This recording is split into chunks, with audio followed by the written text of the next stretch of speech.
শিক্ষক বদলির প্রতিবাদে পথ অবরোধে বসল কোমলমতি শিক্ষার্থীরা। প্রায় ১.৫ ঘন্টার মাথায় পুলিশ ও স্থানীয় জনপ্রতিনিধিদের আশ্বাসে অবরোধ প্রত্যাহার হয়।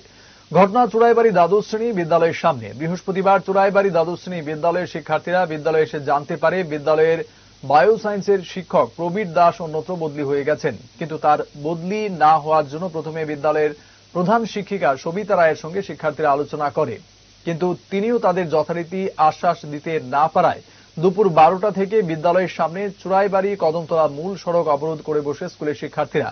তাদের একটাই দাবি, তাদের পরীক্ষার প্রাক মুহূর্তে শিক্ষক প্রবীর দাসকে অন্যত্র বদলি করা যাবে না। অবশেষে ১.৫ ঘন্টা পর থানার ওসি স্থানীয় জনপ্রতিনিধিদের আশ্বাসে আপাতত অবরোধ প্রত্যাহার করে শিক্ষার্থীরা। আমাদের বিদ্যালয়ের বায়োলজি শিক্ষক প্রবীর দাস স্যারকে আমরা এই বিদ্যালয়ে রাখতে চাই। ওনার বদলি হয়ে গেছে এবং আমাদেরকে জানানো হয়নি। আজকে ওনার বদলি হয়ে গেছে এবং কালকে উনি নতুন স্কুলে গিয়ে জয়েন করবেন। আমরা আমাদের স্যারকে যেতে দেবো না, এখানে স্থায়ীভাবে রাখতে চাই, কারণ আমাদের বিদ্যালয়ে এমনিতেই শিক্ষক নেই।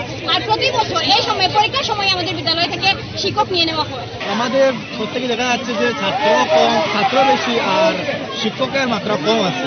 তো এই জন্য আমরা চাই যে এগুলো না হোক। 2 দিন পর পর প্রায় মাসখানিক 6 মাস পর পর একজন স্যার ট্রান্সফার হয়, এরকম আছে। এইটাই আমরা বন্ধ করতে চাই যে কেন এরকম হচ্ছে। সামনে আমাদের এক্সাম আছে, এরকম আমরা এক্সাম দিতে প্রবলেম হচ্ছে। যে স্যার ম্যাডামের কাছে যে স্যার ম্যাডামের কাছে আমরা পড়তাছি এগুলোর কাছে এখন আমরা কি নিয়ে প্রিপারেশন করবো। হঠাৎ করে যদি এরকম চলে যান তো আমরা কি করবো একজন।